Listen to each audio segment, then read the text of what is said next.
الحاجة سافرت يوم الجمعة جيت. يوم الجمعة جيت أخذت يوم السبت رسم وقمت مشيت الاستعلامات يوم الأحد اللي هو أسبوع 8 يوم. لما مشيت طوالي قالوا لي مرحبا بأم البوشي، البوشي معانا وبخير ما عنده حاجة. حتى لا حتى المدير يقول لي يا صديقة المكتب مرحبا. قعدت معاهم هو بخير الحمد لله خلاص.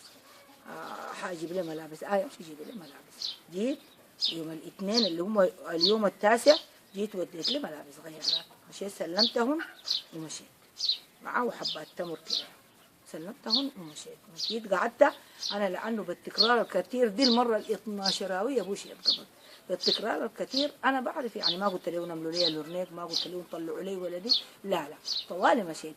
جيت الاسبوع الثالث احد دوري اللي هو 15 قبضه مشيت. قلت له انا دايره من الورنيك خير، مالوا لي الورنيك، مليت الورنيك ومشيت. انتظرت يوم يومين 3 واحنا قاعدين نمشي لوقفه احتجاجيه هناك، بدخل عليهم قالوا لي لا يا خالة زيارة لبوشي، والله زي بوشي ما في، لأنه أي زول مطلعينه بعد يومين 3 منعوا زيارة منه.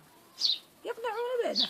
ثاني يوم أمشي كذلك، ثالث يوم أمشي كذلك، أبو يطلعوا لي تصديق، في حين إنه أنا شايفة أنا قاعدة يجي تصاديق يا فلانة زوجك، يا فلانة أخوك، يا فلانة ولدك، يطلعوا التصاديق وأنا قاعدة والناس يمشوا زيارات وأنا لا.